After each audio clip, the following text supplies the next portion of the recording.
What's up, everybody? I just wanted to check in with you real quick. We are fighting a drought like you wouldn't believe, the earliest we've ever had these issues. So I'm just trying to water as much as I can.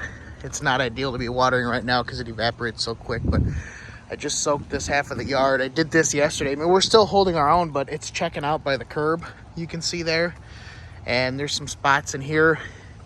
The irrigation's a little bit uneven because it's been windy as I'm watering, so it's longer in certain spots, but it still looks good. But the growth is definitely slowing down and we need rain. We got a ½ inch of rain last week and that helped, but we are the driest we've been in like 98 years or something. So I got Hydrotain yesterday in the mail, and I'll actually show you what that is. Hydrotain. It says it all right there. So what it does is it actually pulls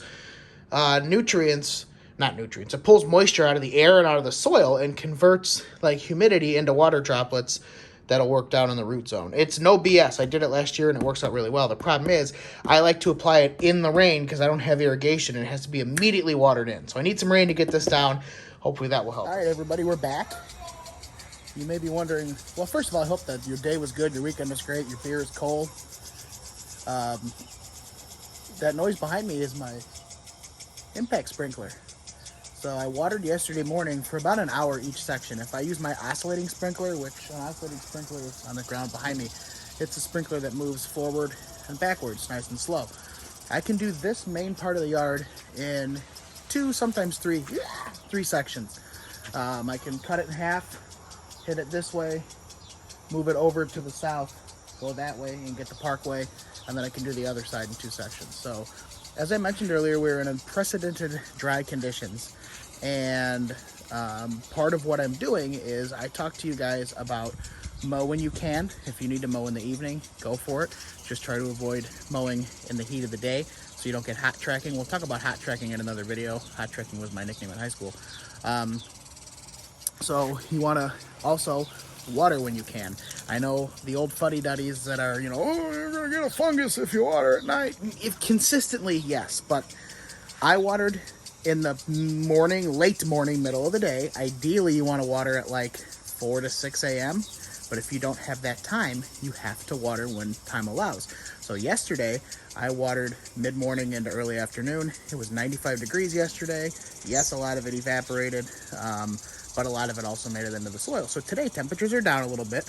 It is currently 75 degrees here in the region. Humidity is down and it's breezy. So I'm running the impact sprinkler because I found that the impact sprinkler will put out a high volume of water relatively quickly.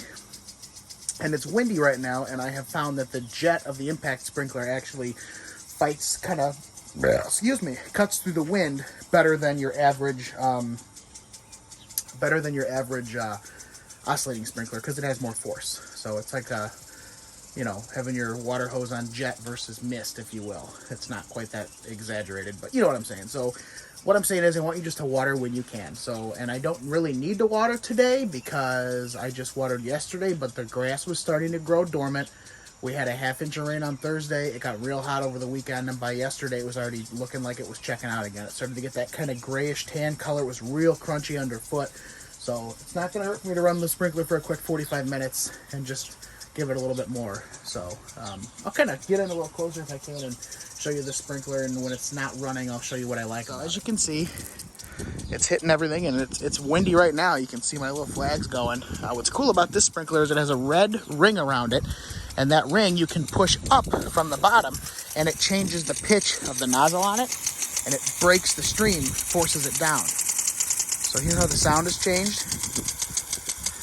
It was more rapid there. That's so I don't water the sidewalk completely. So I have lowered it from more of a stream to a mist, and it's misty there, and then it goes back to a longer stream to get the farther away areas. So it takes some tinkering, but you can see how it's raised up and it's lowered, and what that's doing as it spins, it's causing the nozzle to do this and break that stream of water. So and you can see it's putting down a good amount of water throughout the grass.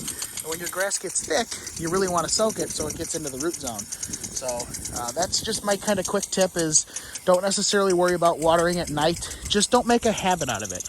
Water when you can, and if it's going to be really dry, hedge your bets. You know, we throw down heavy fert in the spring because that's when grass is on its cool season, is on its growth swing. It's really pushing. So we throw down a little heavier than we do when it's hot. So that's hedging our bets in that instance to get it the nutrients it needs to get that good push, get thick, and be a vigorous stand of turf. Well, the same can be applied to watering. Water when you can, maybe water a little bit extra.